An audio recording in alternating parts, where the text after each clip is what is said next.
Bismillahirrahmanirrahim. Assalamualaikum warahmatullahi wabarakatuh. Gimana kabarnya anak-anak semuanya? Alhamdulillah hari ini kita bisa bertemu lagi dalam kegiatan materi belajar SKI Sejarah Kebudayaan Islam atau dikenal sekarang dengan istilah baru SPI Sejarah Peradaban Islam. Oleh karena itu anak-anak mari kita senantiasa sebelum kita melanjutkan memasuki materi, kita senantiasa selalu berdoa semoga kita semua selalu diberi kesehatan Allah Subhanahu wa taala dan mendapatkan segala apa yang kita inginkan dan kita cita-citakan. Amin ya rabbal alamin. Gimana semuanya kabarnya sehat? Masuk semua hari ini. Alhamdulillahirabbil alamin. Semoga kita semua selalu dalam keadaan lindungan Allah Subhanahu wa taala. Amin ya rabbal alamin. Untuk mempersingkat waktu, kita masuk ke materi yang pertama, yaitu materi tentang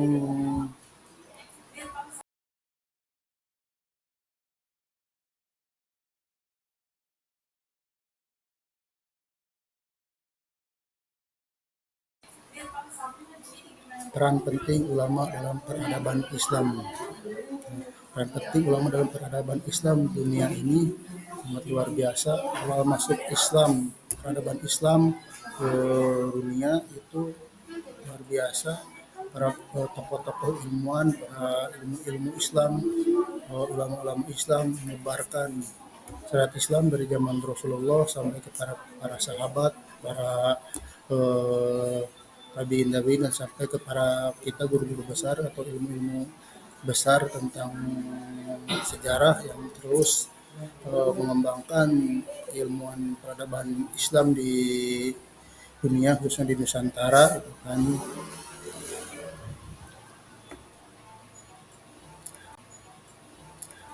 Dan kontribusi ulama dalam bidang ilmu pengetahuan itu terbagi dalam 3 fase atau 3 segmen atau 3 jenis. Yang pertama itu ilmu kesehatan, ilmu keislaman, ilmu keislaman, ilmu yang dimana kita benar-benar belajar tentang apa itu Islam, apa itu ilmuwan-ilmuwan tentang Islam, dari mulai sekolah-sekolah modern, sekolah-sekolah pondok pesantren, sekolah-sekolah yang notabene latar belakangnya ada pendidikan keislamannya, ada pendidikan keagamaannya, di sana diajarkan tentang akhlak, tentang fikih dan lain-lainnya, bahkan tentang adab dan perilaku seorang muslim terhadap sesama muslimnya gitu kan. Itulah salah satu keilmuan keislaman yang diajarkan di kita gitu kan, di sekolah kita, yaitu yang pertama memperbaiki adabnya, sopan santun terhadap guru dan pimpinan, termasuk sopan santun terhadap sesama teman di lingkungan sekolah kita. Itu yang contoh yang tentang ilmu keislaman ya. Paham anak-anak? Ya, alhamdulillah ya. Semoga yang tidak paham dan nanti di akhir kita akan adakan sesi tanya jawab.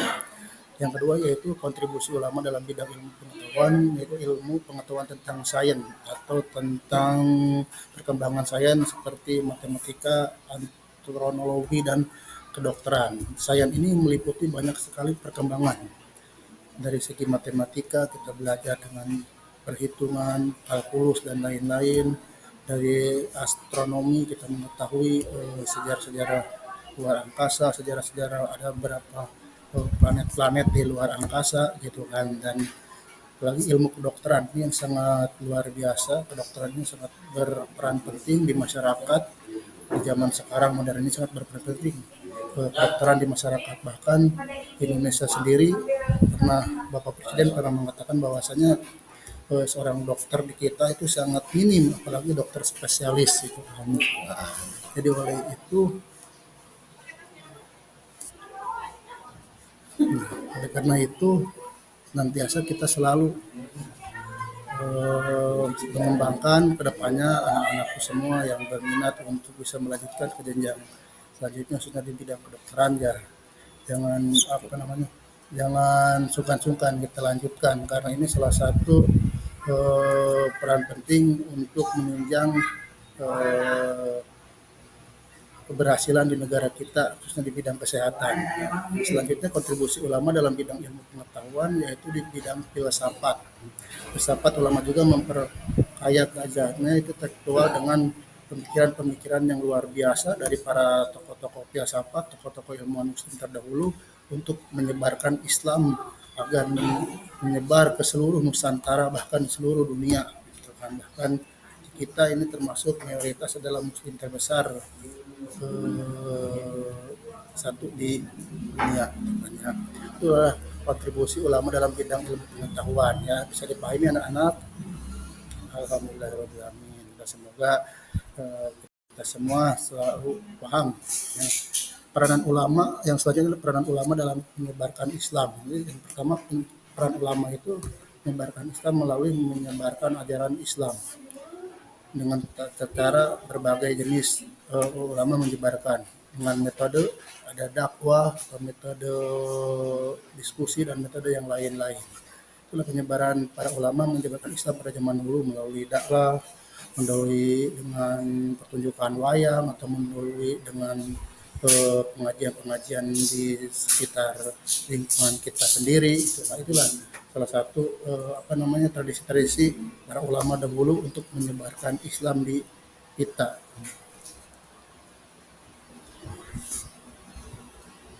Kemudian kemudian keteladanan ulama bagi umat Islam. Islam itu menjadi figur spiritual, figur pemimpin.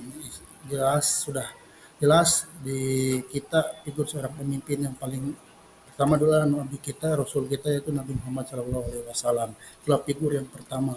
Semuanya figur yang komplit dan lengkap dari segi kepemimpinan, dari segi menyiarkan Islam, dari segi adabnya, dari segi akhlaknya luar biasa. Rasul kita Shallallahu Alaihi Wasallam telah mencontohkan kepada kita.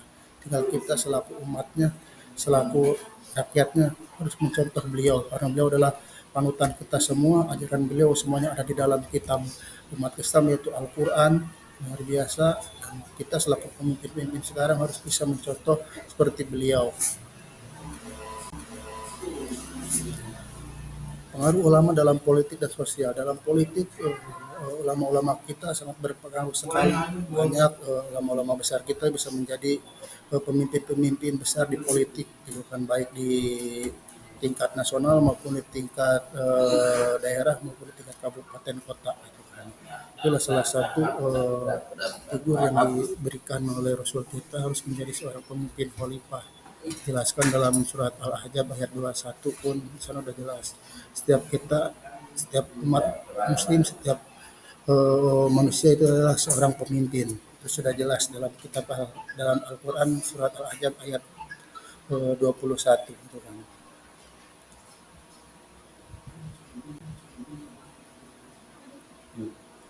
Dalam penulisan-penulisan pun peran ulama sangat luas untuk menyebarkan ajaran-ajaran Islam di Nusantara agar tidak tertinggal, agar tidak lupa. Makanya seluruh umat para ulama mencantumkan atau menulis ke dalam kitab-kitab atau buku-buku untuk bisa sejarah ini selalu ada dan bisa dipakai oleh generasi-generasi selanjutnya.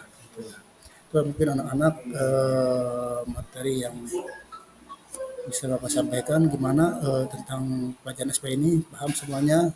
Alhamdulillah, semoga kita semua bisa mempelajarinya dan bisa mengaplikasikannya dalam kehidupan sehari-hari. Sekian dulu dari Bapak, terima kasih. Wassalamualaikum warahmatullahi wabarakatuh.